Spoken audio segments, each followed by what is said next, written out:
সুপ্রিয় ষষ্ঠ শ্রেণীর শিক্ষার্থীরা, ইউনিটি এডুকেশন বিডি চ্যানেলটিতে তোমাদের স্বাগতম। এই ভিডিওতে তোমাদের বাংলা বইয়ের পৃষ্ঠা 94-95 এর ছকগুলো পূরণ করব।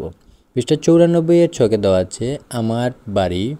কবিতাটি পড়ে কি বুঝতে পেলাম তা এই ছকটিতে লিখব।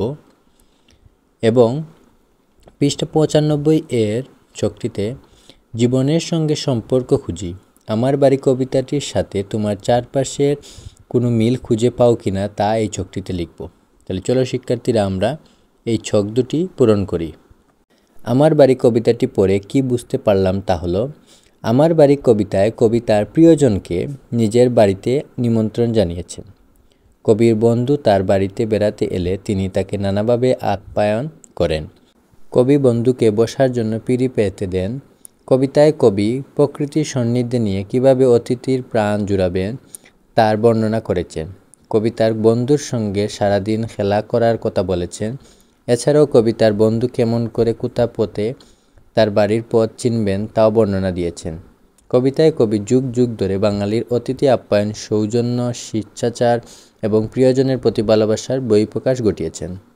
এখন চলো শিক্ষার্থীরা, আমরা পৃষ্ঠা 95 এর সমাধান দেখি। পৃষ্ঠা 95 দেওয়া আছে আমার বাড়ি কবিতাটির সাথে তোমার জীবনে বা চারপাশে কোনো মিল খুঁজে পাও তা সম্পর্কে লিখো। আমাদের বাড়িতে মাঝে মাঝে অতিথিরা বেড়াতে আসেন। আমরাও বিভিন্ন সময়ে আত্মীয় স্বজনের বাড়িতে বেড়াতে যাই। বাড়িতে কেউ বেড়াতে এলে সবার মধ্যে আনন্দের মাত্রা দ্বিগুণ হয়ে যায়।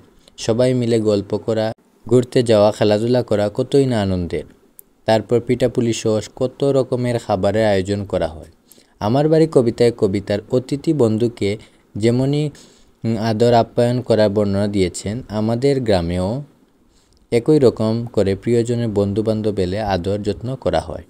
তাহলে শিক্ষার্থীরা, এই ছিল তোমাদের বাংলা বইয়ের পৃষ্ঠা 94-95 এর সমাধান।